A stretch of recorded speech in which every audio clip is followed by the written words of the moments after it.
Hello and welcome to Colred Plays Raid Shadow Legends. I am Colred. Thank you for joining me. In today's video, I will be covering the top 7 gearing mistakes I consistently see players make in this game. Now, it's incredibly important to understand why these mistakes are mistakes, but you also need to know the solutions for these mistakes, because they will not solve themselves. And until you correct these mistakes, if you're making them, your account is going to be a bit stuck. You will not progress into the late game until you've learned how to avoid all 7 of these mistakes and optimize your roster moving forward. So if you want to learn what the mistakes are and how to avoid them, keep watching.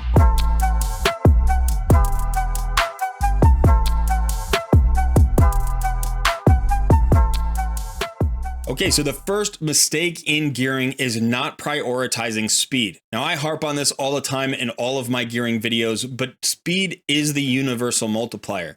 It makes your damage dealers hit harder. It makes your support champions debuff better or buff better or apply their instant effects better. It makes everybody stronger.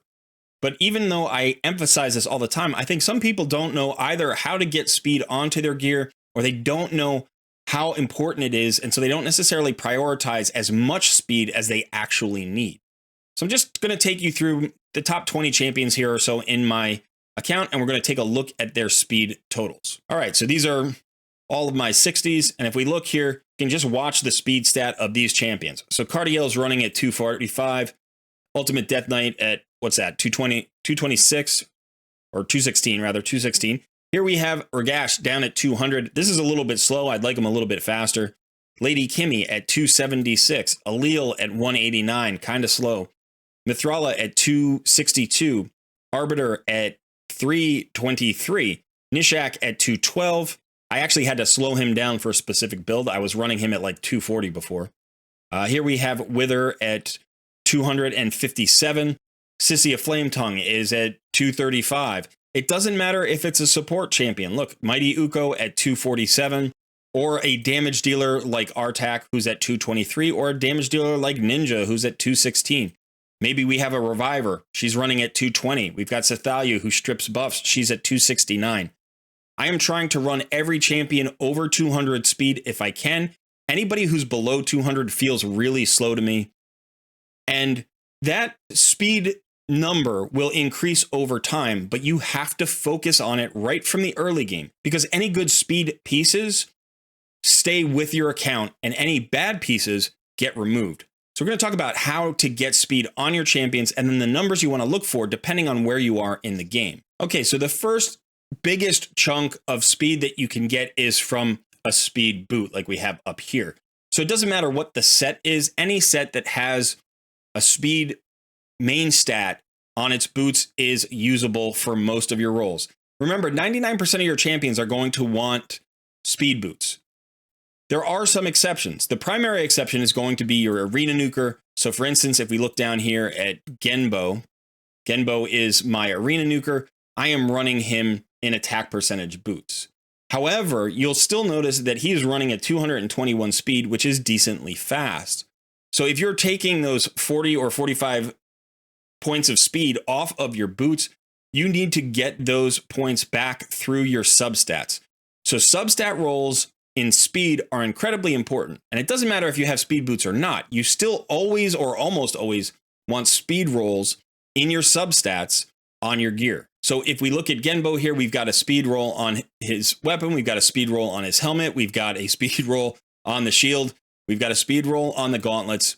We've got speed on the chest. And then we have a triple speed roll on the accuracy banner. Now, I don't actually need accuracy on Genbo here on this banner. I could run him in with an attack banner, but this is the one that had triple speed, and I needed to get him to a certain speed to keep him speed tuned.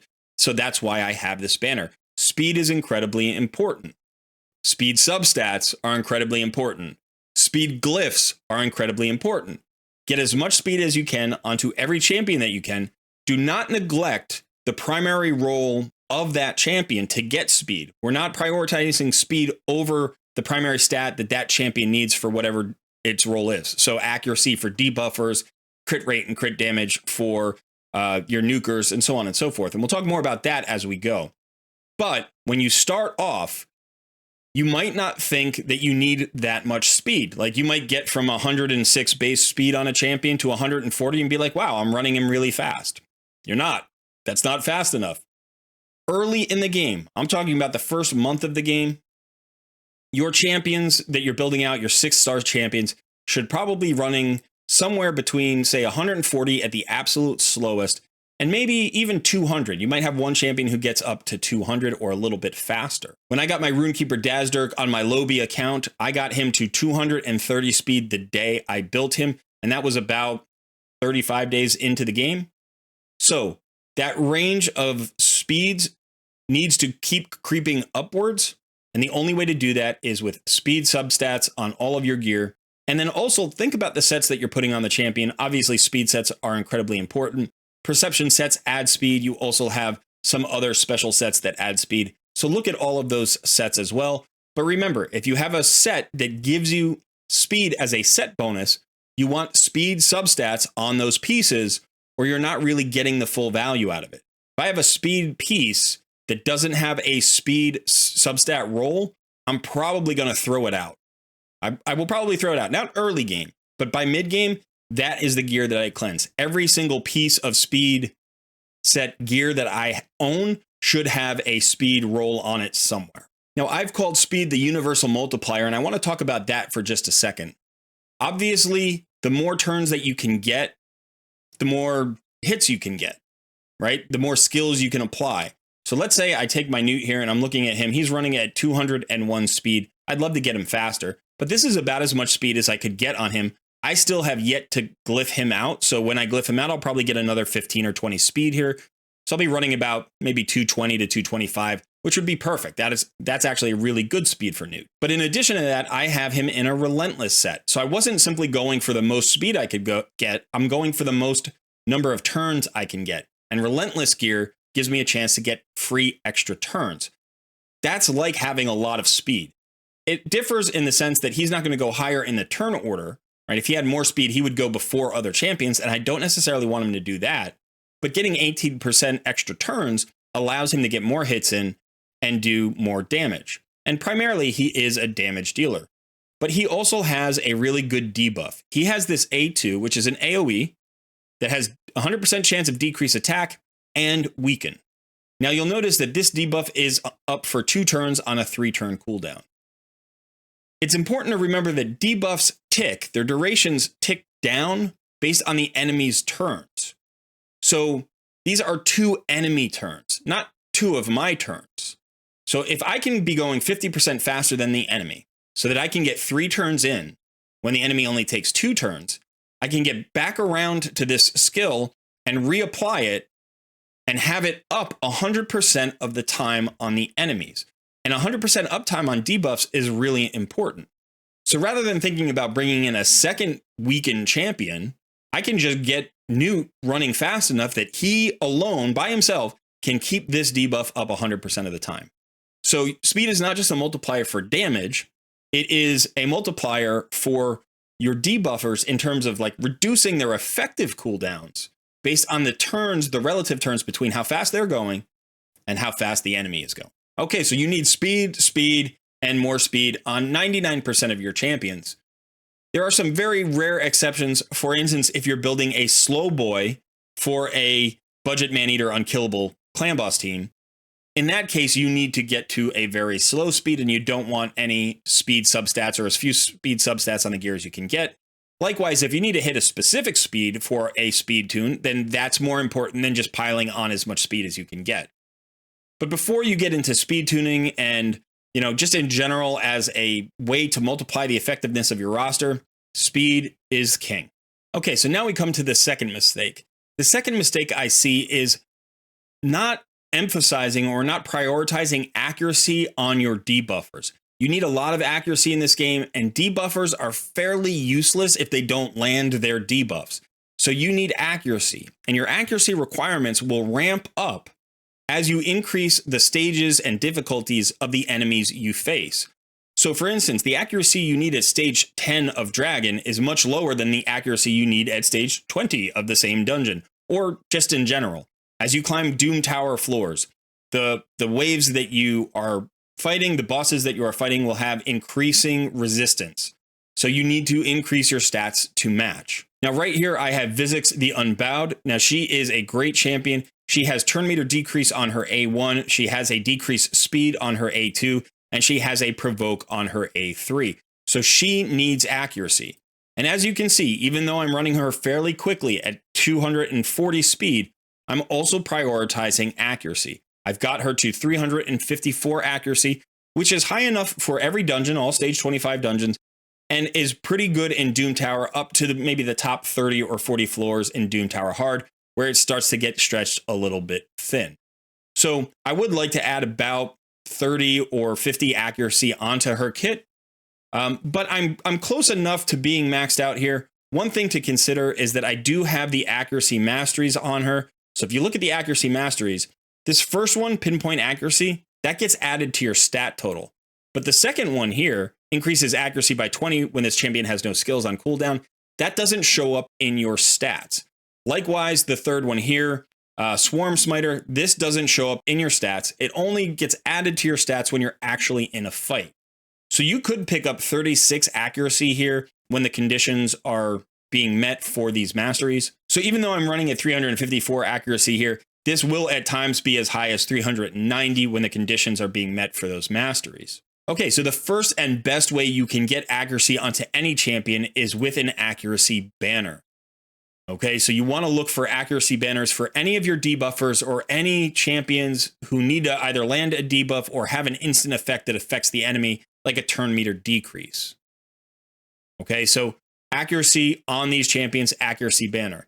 Now you can run an accuracy chest plate, but that's going to take away the opportunity to get a really nice bit of other stat here. So here I've got 60% defense, which obviously makes Vizix very tanky, but she's also a defense-based damage dealer, so this makes her hit harder as well. So if I really needed accuracy, I could put accuracy on a chest plate. That's more of an early game build, and as you get better gear, you should get away from accuracy chest plates in most cases. You could go with an accuracy chest plate on your arena go first team debuffers, because they shouldn't be hit ever. Your goal there is to just nuke out your enemy team, so you could put accuracy chest plate there, and that would be fine. Remember, speed substat rolls if you can get them. Additionally, just like with speed substat rolls, we want accuracy substat rolls. So here on my weapon, I've got 2 rolls into speed, 1 roll into accuracy. That makes this piece very good for a debuffer who needs to go fast. If this were reversed and I had 2 in accuracy and 1 in speed, still be an excellent piece. The third way to get both speed and accuracy onto any champion is to go with sets that give you those stats. But again, you want the substats that are going to support their primary purpose in your team. So here I have defense percentage gauntlets in the perception set. So I'm getting accuracy from the set, speed from the set, and then I have a speed substat roll here, plus the defense percentage, which again makes Vizix tankier and allows her to do more damage. One other place you can get accuracy, by the way, is on your amulet. So whatever amulet you're running, accuracy is a substat on your amulet, and you should probably get at least 1 or 2 rolls into your accuracy from this accessory. It's a really important place to get another 20 or 30 accuracy or even 40 accuracy onto your champion. So when you are collecting amulets, any amulets of any main stat that have accuracy on it can be useful. As you can see, the top 2 mistakes are not having enough speed and not having enough accuracy. So perception sets. Perception sets are the key to, especially in the early game and mid game, to getting these stats on your champions. You want as many pieces of perception gear as you can get. Any piece of perception gear that rolls with a speed substat or an accuracy substat or both is highly valuable. Go ahead and roll those up, see if you get multiple rolls into those substats, and then start putting them on all of your champions. Okay, so now we come to the third gearing mistake, and that is not understanding the relationship between crit rate and crit damage. So in other games, there are games like MMOs where you build a character who you want to push your crit rate as high as possible, but you might max out at 30%, 40%, 50% crit rate, and there's no chance you can ever get to 100%. And then once you get basically as high as you can get in crit rate, you just start pushing the crit damage as much as possible in order to maximize the damage of that champion. However, in Raid Shadow Legends, you can fairly easily get to 100% crit rate, and you should. Every damage dealer needs to be at 100% crit rate, or if they can be at a lower number than that because they have a passive or a buff that allows them to run at 70% crit rate or 85% crit rate or something lower than 100%, their effective crit rate will still be 100%. So you need to run them at an effective crit rate of 100%. And that's true for every damage dealer, whether it's PvE or PvP. Okay, so let's take a look at Alil here. He is an attack-based Void Legendary nuker from the Sylvan Watchers faction. It doesn't matter what kind of nuker you have, but he will stand in as a good example. You'll notice that he starts with 15% crit rate. Pretty much every damage dealer will. I don't know that any champions start with less than 15% crit rate. I think that's just the base for everybody. And then he gets the little bit of extra crit damage here. He starts at 63% for being a legendary nuker. Champions typically start at 50% or some start a little bit higher. What this means is 15% of the time, we're adding 63% bonus damage onto our normal hit. Now, Alil doesn't weak hit because he's a void champion, which makes the calculation a little bit easier. But so we would get 100% of our damage, and then 15% of the time, we get an extra 63% of the damage. Now, in a single fight, like a single hit, like let's say we're in arena and we want to just nuke out the enemy, having a low crit rate is awful because the chances are I'm not going to get my extra crit damage. In a long fight, it's not as bad because as I get multiple turns, I will have more and more opportunity to get this crit rate applied and get the extra crit damage. Now, you can do the calculations yourself, but if you take these two scenarios and you take crit rate up to 100% and don't touch crit damage, that's going to give you a lot more damage than if you add the same percentage of crit damage here, but keep crit rate low. So if I add 85% crit rate and I get up to 100%, I'm going to get my extra 63% crit damage on every single hit. That's really consistent, it's really predictable, and it's also a lot of damage. Whereas if I add 85% crit damage here and I go up to 148 crit damage, but I stay at a crit rate of 15%, I'm only getting 15% of that bonus effectively, which means I'm getting about 22% extra damage. So 63% extra damage is a lot better than 22% extra damage, and the consistency also matters. So in both cases, in both calculations, crit rate is more important than crit damage. Once you get your crit rate to 100%, then go ahead and push your crit damage as much as you can. Now, the way that I see this play out as a mistake in a lot of players' builds is when it comes to the gloves, the gauntlets. The gauntlets, we often talk about crit damage gauntlets as being the best gauntlets for damage dealers. They are, but that's assuming that you can get to 100% crit rate. So one of the things that you'll notice here is I have crit damage gloves on Alil here. They are 5-star, not 6-star, but they're 5-star crit damage gloves with a double roll into crit rate. So if you are going to put crit damage gauntlets on your champions, on any of your damage dealers, one, make sure that those preferably have crit rate substats. So that's going to help you get to that 100%. And then that's the second thing. Make sure that you're getting to 100% crit rate.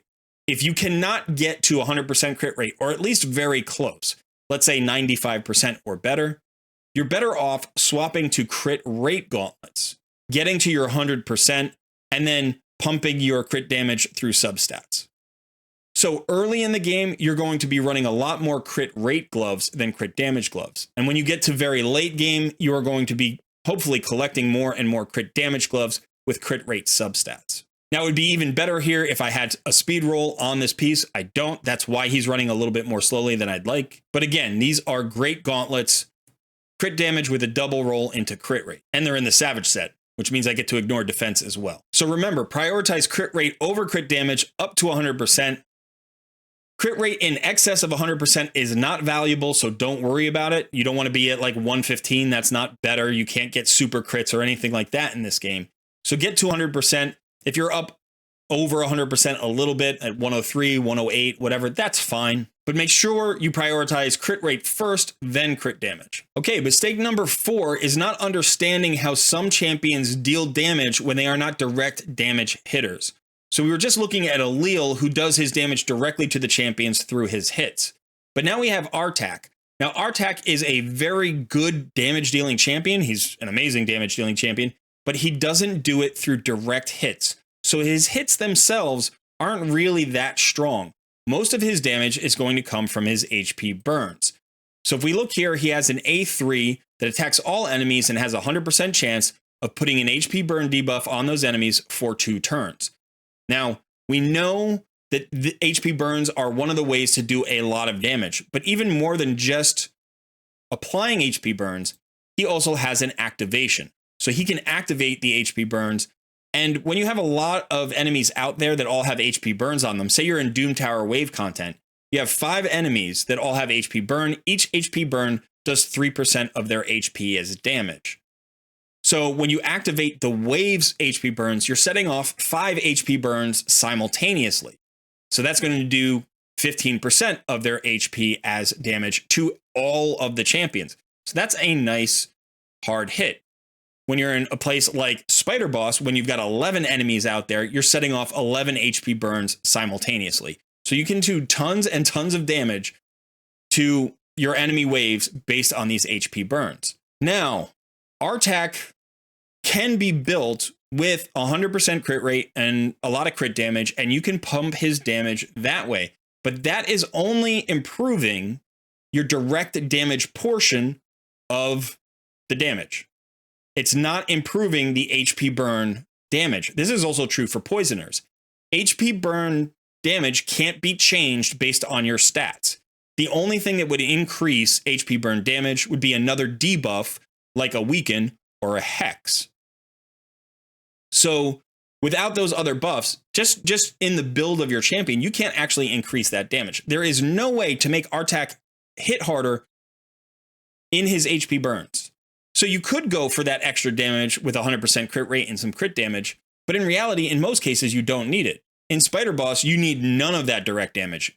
You just want the HP burns to do the damage. So what do you need to land HP burns? Well, it's a debuff. You need accuracy. So you can see my Artak is running here at 368 accuracy. Again, he also has accuracy masteries. So he's going to be running at 400 in some cases, and he's always going to be running at least 368. Then I want speed. Why do I want speed? Well, the more turns I get, the more HP burns I get out there, the more HP burn activations I get out there. So I want him running very quickly. And then the third thing that I need from him is I need him to be alive. A lot of direct damage dealers are very squishy. My Ninja is squishy. My Genbo, who's my arena nuker, is squishy. So I need him to be tanky because the longer he lives, the more HP burns he gets out there. So I don't have crit rate gloves. I don't have crit damage gloves. I have HP percentage gloves. He is an HP based champion. So this will benefit his kit in a lot of ways, including improving his direct damage. But you can see here, I have a double roll into speed. And so this is performing the two of the most important things, speed and survivability. I also need accuracy. The accuracy is coming from the set. You look at the chest piece, 3 rolls into speed, again, HP percentage. And again, this is a perception set. The boots are speed with accuracy substats. And then I have accuracy, a double roll here on my shield. I have some speed. I have speed on the helmet, and I have speed and accuracy on the weapon. I guarantee you it's an accuracy banner. It is an accuracy banner. Unfortunately, with only 1 roll or a base roll into speed. I'm sure the amulet has accuracy. Yes, it does. It's a single roll there for an additional 19 accuracy. Again, not a crit damage amulet here. This is an HP amulet. Why? Because that increases his survivability. So there are 3 types of damage dealers you want to build tanky, fast, and accurate. And that is HP burners, poisoners, and max HP damage dealers. So for instance, we're going to take a look at my Coldheart. Okay, here's my Coldheart. You can see her accuracy is at 473. So she is extremely accurate. She's going to land all of her debuffs pretty much all of the time because she's not going to weak hit. So the only time she's going to miss is that 3% built-in resist that can happen. Now I do have 100% crit rate on her, and I also have high crit damage on her because her max HP hit, which is her A3, her Heartseeker, this deals damage based on enemy max HP. So I want this to crit, and I want it to crit as hard as possible. So crit rate and crit damage are important, and then accuracy is important. Speed is also important. I'd love her to be a little bit faster, but I haven't rebuilt her in a while. I could probably get another 20 speed onto her if I switched out some gear, but this is still a good kind of mid-game build for Coldheart. She's running at 185, a lot of accuracy, 100% crit rate, and crit damage. But I don't have a lot of attack on her. Now, you might say, well, 3,000 attack stat is actually pretty high. But again, remember, really good gear here for her, right?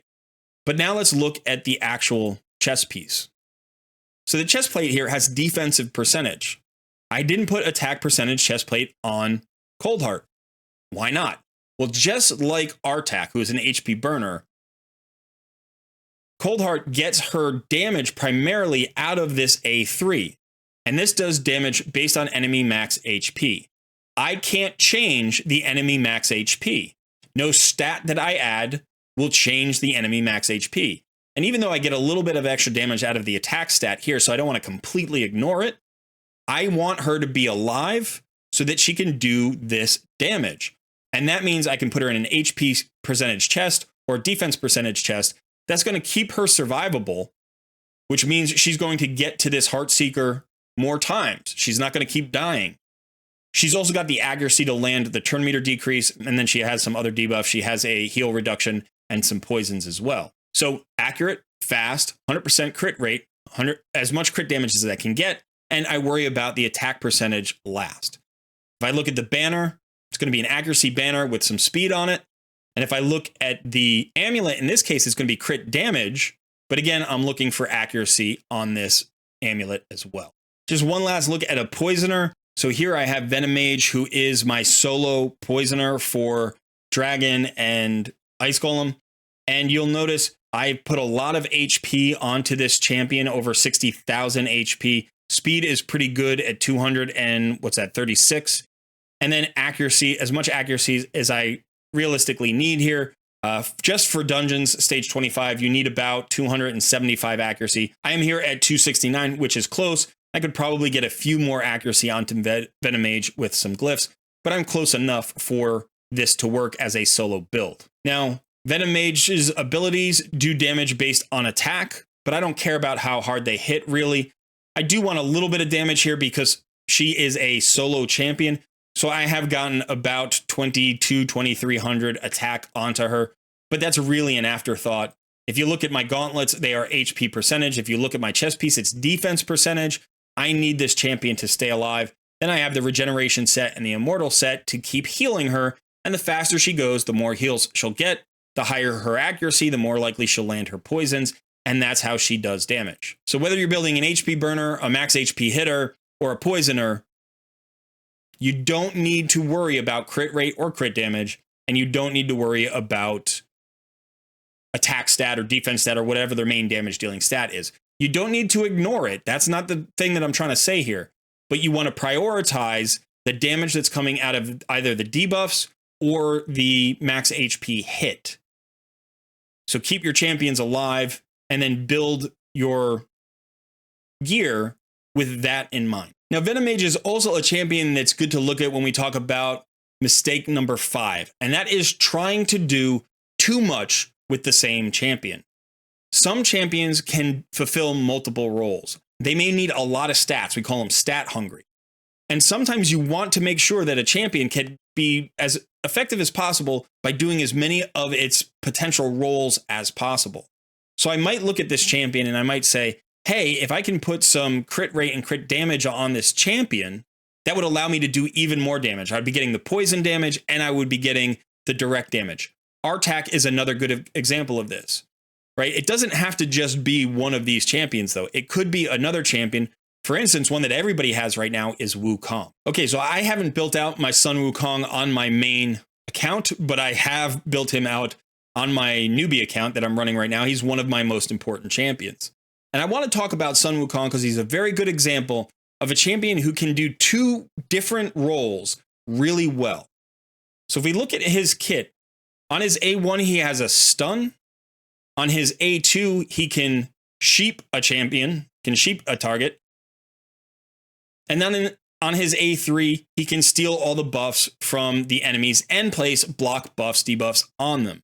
So if you look at his kit in this way, he is a debuffer. He places a stun debuff, he places a sheep debuff, and he places a block buffs debuff, plus he's a buff, stripper. All 4 of those abilities take accuracy. So if you want him to be your debuffer, if you want him to be your buff stripper in arena, let's say, then you need him to have accuracy and speed, because you want him to go high in the turn order and you want him to land those skills, those debuffs. If he doesn't have enough accuracy, he won't be able to do that. So if I were building Wukong for that role, I would prioritize perception gear, speed and accuracy substats, and I would not worry very much about crit rate or crit damage. However, Sun Wukong hits really hard. His multipliers are great, and his base stats are very good, so he's going to be able to be your arena nuker as well. So especially this skill here, the AoE, that's going to be your AoE nuke. The A2 hits really hard. It ignores 50% of the target's defense, and if it kills the target, it then spreads the overflow damage to the other enemies. So you can actually turn this into a bit of an AoE as well and get more damage out of this. And I'm sure you've come across Sun Wukongs in arena who absolutely nuke your team. And you can build your Sun Wukong that way. And again, if you were doing that, you would build him just like a damage dealer. So you get 100% crit rate, push the crit damage as much as you could, probably have an attack-based percentage chest plate and attack percentage boots because he's an attack-based damage dealer. And then you'd get substats with speed on it to get him fast enough to make sure he's speed tuned with the rest of your team. So when you're building a debuffer, you focus on speed and accuracy and survivability. When you are building an arena nuker, you focus on main stat damage, crit rate, and crit damage. And then just enough speed to make sure he's speed tuned. And those 2 roles are very different in terms of build, but they both exist within this one champion. So it is possible to build him with a high degree of accuracy, a high degree of speed, and all the damage that you need for him to do both roles simultaneously. It's possible, but it takes God tier gear. It takes mostly 6-star gear. You need to have the right sets. You need to have the perfect substat rolls. And that means every piece has to roll with speed, accuracy, and crit rate as substats. You have to get multiple rolls into those substats. You have to have all the right pieces. You need the right chest plate. You need the right gauntlet. You need the right amulet. You need the right banner. You need all of those pieces to do both roles well. Most of us, at most points in our account, don't have that gear. So unless you are a whale, or at least you are an endgame player who's been playing for 2 or 3 years, you probably don't have the gear to get Sun Wukong to that place. Now, maybe you're incredibly lucky and you just happen to get that build and you think, it's no big deal, I've got him doing both things. Good for you. But for most players, trying to get a champion who can do 2 roles to do both super effectively is beyond their capability in terms of their gear. They just don't have the gear to do it. So what's better in the early and the mid game is pick one role. Just pick one role. Which do you want him to do? Do you want him to be your nuker? Do you want him to be your debuffer? Build for that role and make sure he is as effective at that one role as possible. And then if you get any extra utility out of the other role, if you can get a little bit of extra from, just one piece, maybe you can get an accuracy banner with some speed on it and you're building him as a nuker, but that lets him go a little bit faster with a little bit more accuracy. So sometimes he can be a debuffer. Great. That's awesome. That's a ton of utility. But remember to focus on the primary role that you're using the champion for, build in that direction, and ignore the secondary role until you get very, very good gear that allows you to start to expand the role of that champion. It's a huge mistake to try to do too much with the champion. Get the optimal value out that you can based on where your account and where your gear stands. You can always rebuild them later. Okay, now we come to mistake number 6, and that is using the wrong set for the job. I see people wearing the wrong sets on champions all the time. It happens all the time. And I think it's an unclear understanding of exactly how sets turn into stats, or an extension of the idea you hear from some content creators who emphasize the phrase stats over sets. Both of those ideas are problematic and they're not the whole story. And so you can get yourself into trouble if you don't understand exactly what you're trying to do with a champion. So for instance, I'm going to look at a set here. It is the Instinct set. Now this set gives 12% speed and ignores 20% of the enemy's defense, and it requires 4 pieces to get that set bonus. So if you have some really good Instinct gear, you might think, hey, this is a great set for pumping the speed of my champions. And in fact, it is not. It is not a great set for pumping the speed of your champions. It is a great set for ignoring the enemy's defense. That is the goal of this set. It's to maximize your damage. If you think about this, 12% speed is exactly the bonus that you get from 2 pieces of the speed set. So remember, this is a 2-piece set and not a 4-piece set. So in the place of that instinct gear, I could put 4 speed pieces, and that would give me an additional 12% speed. Now, this speed bonus is just 12% of your base speed. So here on Mithrala, I have 109 base speed, and I would get an additional 12% of that. But for 4 pieces, I'm getting 12% more than I would get on that instinct set. And remember, Mithrala doesn't need to ignore damage. She is a buffer who brings a lot of buffs and survivability to your team, and then she does damage through her debuffs. So I don't care about ignoring defense because poisons already do the damage that I need, and ignore defense doesn't help the damage of poisons. So putting an instinct set on Mithrala would be a mistake even if I want to pump her speed. I am better off with a speed set, or even better, I'm better off with a perception set. And as you can see, my Mithrala is in 3 perception sets. That's because as a debuffer, I need her to be accurate. As a buffer, I need her to be fast. And then as both, I need her to be survivable. So the instinct set only brings one of those things. It only brings speed. It doesn't bring accuracy or survivability. And it doesn't bring that as well as just a regular old speed set. Because again, 4 pieces, I can get more speed from the speed sets here. Even 4 pieces of perception will give me 10% speed. Plus, that would be giving me 80 accuracy. So you want to watch out for using the wrong sets, because every set sort of has a primary purpose, and then it'll have like an extra bonus if it's one of those special sets. So if we look at Instinct again, that speed would be really useful on an arena nuker who needs to stay speed tuned.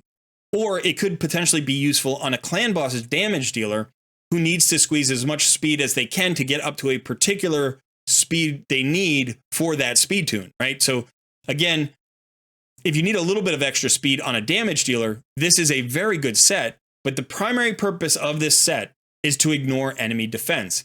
It's like a Savage set, which has 25% ignore defense, but it's trading 5% of that ignore defense for 12% speed. So it's a good thing to go ahead and study all of the sets and consider their main purposes and who they're going to be most beneficial on. And remember, build for your role. That doesn't just include the stats. That also includes the sets that you get those stats from, because the bonuses that you get are in fact stats. Okay, and finally, we're going to come to the last mistake, the 7th mistake that I see people making, and that is prioritizing champions over gear. So in a lot of cases, what we do is we get into a mentality that I need to pull a new champion to unlock something. And we are sort of forced into this mentality by the game itself, because early on, that is very true. If you don't have the right solution for Bommel, you can't progress up Doom Tower. If you don't have the right solution for Spider Boss, you can't go up to stage 20 and get your Arbiter. If you don't have the right solution for Clan Boss, you're not going to get all those free books and shards that come from Clan Boss. And those solutions, in a lot of cases, are specific champions that we're looking for, or at least specific combinations of different champions. There may be multiple possibilities for a Clan Boss damage dealer, for instance, but we need a team around that Clan Boss damage dealer that's going to provide survivability and extra debuffs and all of those things. However, your roster will improve more quickly than your gear. As you get new champions, you need new gear pieces for those champions. And that means you constantly need to be acquiring gear in order to gear any of the new champions you build. But then you have a second part of it, which is you have to improve the gear on the champions that you have to make them stronger.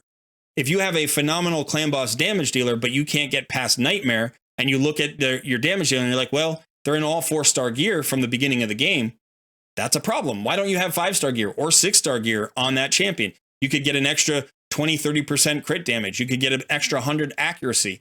There's all sorts of things you could get out of stronger gear on the champions that you already have. So when you start getting into the mid game, you're still in this mentality that I need to pull a new champion. I need this great legendary. I need a void legendary. I need a mythic champion. I need this epic that's going to unlock the game for me. That's not what you need. What you need is to get the most value out of the champions that you already own. To illustrate this point, I've come over here to my newer account. It's about 50 days into the game. And I want to show you my arena team. Now, this arena team is a beautiful arena team. It really is, especially for this early in the game. I have Wukong, who has my speed aura of 28%. He's also my buff stripper. I have built him specifically to be accurate. He hits decently hard, but I haven't built him as a damage dealer. I'll just show you here. We've got 172% accuracy. Crit rate's only about just over 50%, some crit damage, but I've got him in perception gear and lifesteal gear. I want to switch him out of the lifesteal gear and just get him into more perception gear because his role on my team is to remove the enemy's buffs. My fastest champion here is Runekeeper Dazdurk. I'm going to take you into the team setup so you can see. So Runekeeper Dazdurk is running at 250 speed right now. So he is my fastest champion. He has my increase attack. That's incredibly important. It's also the turn meter fill of 25%, incredibly important. That gets me to Deacon Armstrong, who's running at 204. He has my increase turn meter and decrease turn meter. Again, both important. He then gets an extra turn to have the drop defense. That's 100%. My third fastest is Wukong. He gets the buff strip, and then that gets me to my nuker, who's running at 172. And she has her increased attack. She has the decreased defense out there now. All of the buffs have hopefully been removed. And now Athel can just go ahead and nuke this team down. You can see she has a 100% crit rate. Her crit damage is lower than I would like at 113, but that's not too bad for where I am in the game. And you can see she has over 3k attack. This is a perfectly built go first arena team. And it will get me all the way to goal 5 with no changes to personnel. I could swap out my Athel and get a stronger nuker and then specialize my Athel for other places because she does have speed boots on instead of attack percentage boots. And usually you want speed boots on your PvE nuker and say attack percentage boots or defensive percentage boots on your arena nuker. So having two nukers would be beneficial. But even so, I can get this team to gold 5, but not built the way they are. My Runekeeper Dazdurk is running at 250. He's my fastest champion. Your fastest champion at gold 5 probably needs to be somewhere between, say, 260 and 280 as a minimum. To stay in gold 5, you need to be running at least that fast. Preferably, you'd want to be over 300, and that would make it a lot easier to stay there. But just to get there and then to be able to hunt for good fights and get a few kills and stay in gold 5 every week, I would say probably 270, 265 to 275 is enough. But so I need 25 more speed on Runekeeper Dazdurk. And then in addition, I would have to increase the speed of all of my other champions so that this stayed speed tuned. So my Deacon Armstrong would have to get up to about 230 then. My son Wukong would have to get up to about 200. And my Athel would likewise have to be at about 200. So I would need additional speed on all of these champions. In addition, I need Athel's crit damage to be probably close to 200, if not over 200. So I'm going to need to get another 30 speed onto her, plus another 100% crit damage. And that doesn't mean I need to change the champion. I just need better gear. So here I am looking at my Athel, and first of all, you notice she is in a lifesteal set. Obviously, she is my everywhere carry. She's my damage dealer for every single fight. So having lifesteal gear on her keeps her alive in all of those places. But you'll also notice that 3 of those pieces are 4-star gear. And then the other pieces that I have are in the resilience set, which gives her HP and defense. That makes her more survivable. But these just happen to be some very good pieces that I had that allowed me to get some crit rate, crit damage, here attack percentage, and speed. All the substats here are perfect. The set isn't perfect. If I could get the exact same piece in perception gear or in crit damage gear or in savage gear or cruel gear, that would be better for Athel's overall kit than a resilience piece. So if I can get her out of the lifesteal and say get her into 2 pieces of perception gear or speed gear, and then 4 pieces of savage gear or maybe crit damage gear or some mix of those, I could boost her crit damage, boost her speed, and make her a harder hitting champion without changing champions. Your roster will improve faster than your gear improves, and there will always be a demand for top tier gear on every new champion that you build. So don't make the mistake of focusing solely on your champions. Get into the game, farm the gear that you need in the locations that you need, and let's talk about 3 of those places. The single most important set in the game is going to be perception gear. Now, you can make an argument for speed. Speed and perception are the two most important. And sometimes I say one is the most important. Sometimes I say the other. But in terms of the number of pieces that you will use more perception gear than any other gear in the game. Every champion in the game needs speed. We've already mentioned that. And the vast majority of champions that you build are going to be support champions. You'll build a few damage dealers and a ton of supports. So accuracy becomes really important because most champions need accuracy in some way to be effective. So speed and accuracy, the two most important stats that we've already mentioned, are both in this set. You will have more pieces of perception gear than any other gear in the game by the time you're at late game. In fact, at end game, I'm probably running 3 times as many perception pieces as any other sets other than maybe speed. So where do you get perception gear? Well, you get the forged materials from the faction crypts. So whether you are looking for the epic material, in this case, it's the bloodstones, the legendary materials, all of these materials come from your faction crypts. While you're farming that, you will also get a ton of materials for resilient sets. That can be a filler set. You can get some really good pieces from the forge, so you may as well go and build these as well. And that's going to help you gear your champions more effectively, especially in the early game. I have those 2 resilience pieces on Athel. They're amazingly good pieces. They're just in the wrong set in the long run. But right now, they're doing a ton of work for me because they're getting me to 100% crit rate, they're boosting my crit damage, and they're helping Athel stay alive. So even though it's not a perfect set, that's okay. It's a temporary set. I'm going to move towards more optimal sets. But the big set here is perception. Build as much perception as you can. Keep rolling perception gear. Hold on to good pieces. Make sure you have good substats. Roll into those substats and start putting perception on as many champions as you think it can be valuable on. The second place you're going to get gear from is the dungeons. And typically early game, you're going to focus on the Dragon's Lair because you're going to want speed, lifesteal, and accuracy sets. You're also going to get stalwart sets here and maybe some toxic sets. Most of these other sets like Avenging Days and Frost aren't that good. You might want one destroy set. But the key set here is always going to be speed. This is your best location for speed gear. So come in here and farm this as much as you can. Every time there's a dragon tournament, put a couple of thousand energy into the tournament. Even farm it when there is no tournament.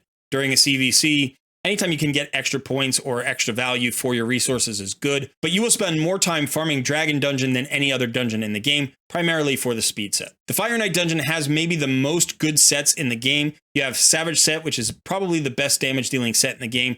You've got a Stun set, which is high utility. Regeneration, which is really good for a lot of different champions. You also have crit damage, which is a really good intermediate damage dealing set. You've got a shield set, an immunity set. Both of those are good. You probably won't care about Fury, Curing, or Frenzy, but all of the other sets are good sets to have some number of at least. So Fire Knight is another place you're going to farm a lot of gear. Ice Golem is going to be the least popular dungeon. There are a couple of sets that you can worry about in there, but for the most part, you don't need to farm Ice Golem. But Spider's Den is also incredibly important because this is the place you get your accessories. So make sure to spend time in the Spider's Den, get those accuracy banners, get any banners that have speed as a substat, get those crit damage amulets, and any amulet that you can get with accuracy as a substat. And that's going to help you get those stat numbers that you need in terms of speed and accuracy for your champions. And it's also going to help you get crit damage on your nukers. Okay, and the last place I want to mention here is campaign. Now, we don't normally think of campaign as a place to farm gear, but we've talked about how important speed is. So getting boots with a speed main stat is incredibly important. And the nice thing about campaign is we can come in here and know exactly what kind of piece is going to drop from a given stage. So I can come to the Palace of Aravia. I know it's all going to be speed gear.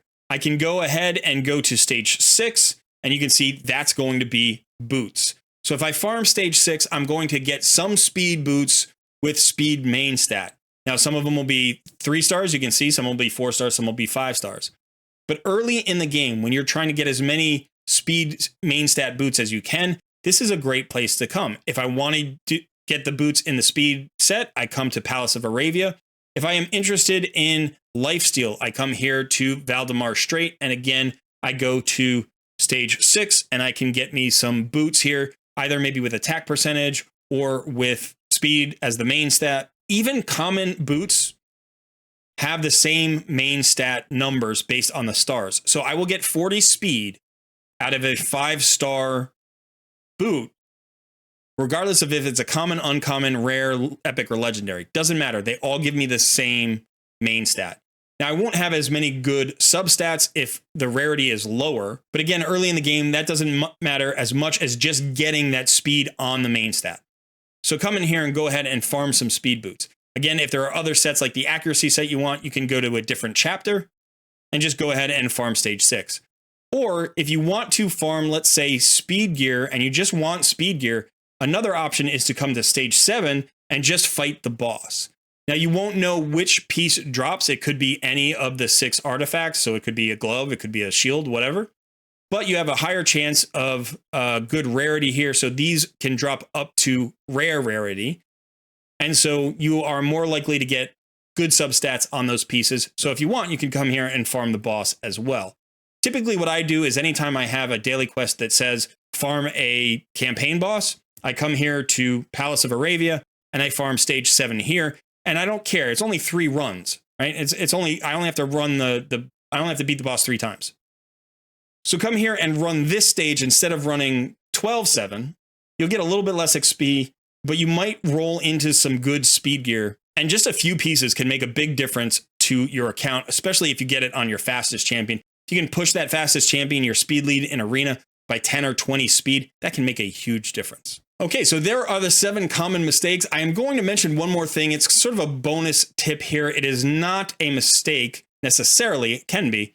But the other thing to remember is that you get stats from your Great Hall. So if you are suffering from, not enough good gear and you need more accuracy, or you need more crit damage, or you need more defense, whatever it is, you can come in here and start building out those affinity bonuses. That requires that you're getting into the arena. So it would be a mistake if you're not doing your arena battles every day and doing as many as you can and get as many bonuses here as you can. But remember, a good place to start, especially, is accuracy. Accuracy can be a difficult thing to get into your kit early on. And since you can't get speed from the Great Hall, you can focus on speed with your gear and focus on accuracy with your Great Hall. And that's going to really help you reach those accuracy thresholds you need for your debuffers, whether it's in arena, in dungeons, or in clan boss. Okay, that is it. Those are the 7 most common gearing mistakes I see. There are more mistakes. You might think of some, maybe even some that you've done and you've learned from those mistakes and you've improved your practices, your gear practices, as you become more experienced in the game. If you have any additional tips, please put them in the comments below so we can share them with other players. Don't forget to click the like button, subscribe to the channel if you haven't already, and consider joining our Discord community. I've been Colred. Thanks so much for joining me. I will see you in another video soon.